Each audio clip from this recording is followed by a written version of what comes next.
ఏపీలో రాజకీయాలు రంజుగా మారుతున్నాయి.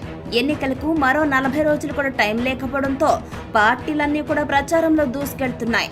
అయితే చంద్రబాబు వైఖరిలో స్పష్టమైన మార్పు కనిపిస్తుందని విశ్లేషకులు భావిస్తున్నారు.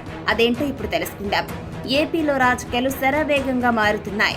ప్రజలు రోజుకో విధంగా స్పందిస్తున్నారన్నది కనిపిస్తున్న పిక్చర్. ఏ పార్టీ సభలు పెట్టినా ప్రజలు భారీ సంఖ్యలో వస్తున్నారు. అయితే 51 ఏళ్ల సీఎం జగన్ తో పోల్చితే 73 ఏళ్ల టీడీపీ అధినేత చంద్రబాబు తన ప్రసంగాల్లో ఫుల్ జోష్ తో కనిపిస్తున్నారని రాజకీయ విశ్లేషకులు అంచనా వేస్తున్నారు. చంద్రబాబులో ఇదివరకు లేని ఉత్సాహం ఇప్పుడు స్పష్టంగా క్లారిటీగా కనిపిస్తుందని అంటున్నారు. ఇదివరకు తన ప్రసంగాల్లో నవ్వు అన్నదే లేకుండా సీరియస్ గా కనిపించే చంద్రబాబు ఇప్పుడు మాత్రం తెగ జోక్స్ వేస్తున్నారు. ఇంటరాక్టివ్ ప్రసంగాలు చేస్తున్నారు. కార్యకర్తలు, టీడీపీ అభిమానులను ఉత్తేజపరుస్తున్నారు చంద్రబాబు.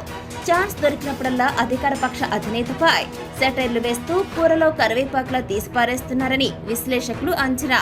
చిలకలూరుపేటలో టీడీపీ, జనసేన, బీజేపీ కలిసి నిర్వహించిన ప్రజాగళం బహిరంగ సభ సక్సెస్ అవ్వడంతో ఆ పేరుని తన ప్రచార టైటిల్ చేసుకున్న చంద్రబాబు ప్రజాగళం పేరుతో రోజు 2-3 నియోజకవర్గాలను చుట్టేస్తున్నారు. ఆయా నియోజకవర్గంలోని సెంటర్లలోనే ప్రచార రథంపై నిలబడి బహిరంగ ప్రసంగాలు చేస్తున్నారు.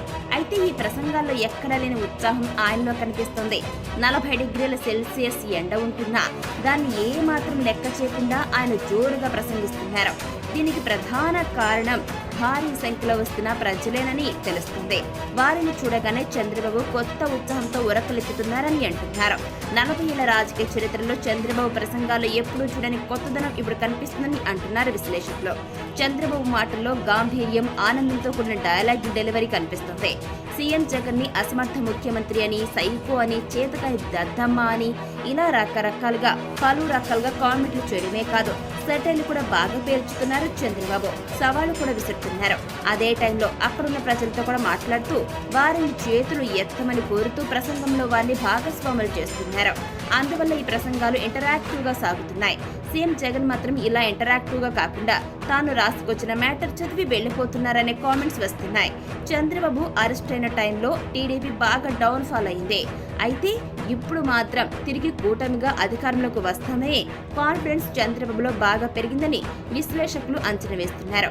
రాష్ట్రాన్ని సీఎం జగన్ సరిగ్గా అభివృద్ధి చేయలేదు కాబట్టి, రాజధాని నిర్మాణం కూడా చేపట్టలేదు కాబట్టి, అధికార పార్టీ చేయని పనులే తమ పార్టీకి ప్లస్ అవుతాయని, అవే తమను తప్పక అధికారంలోకి తీసుకువస్తాయనే నమ్మకంతో ఉండటం వల్లే చంద్రబాబు ఇంత ఉత్సాహంతో ముందుకు సాగుతున్నారని తెలుస్తుంది. వైసీపీ నుంచి వస్తున్న వలసలు కూడా చంద్రబాబులో ఉత్సాహానికి మరో కారణంగా చెబుతున్నారు.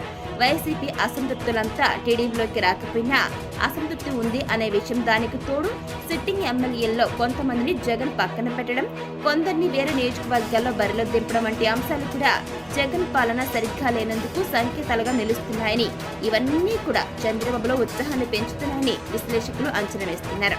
వీటికి తోడు ఈసారి ప్రభుత్వ వ్యతిరేక ఓటు చీలకుండా టీడీపీతో జనసేన, బీజేపీ జట్టుగా ఉండటంతో ఎన్డీఏ కూటమికి విజయం ఖాయమని చంద్రబాబు బలంగా నమ్ముతున్నారని తెలుస్తుంది.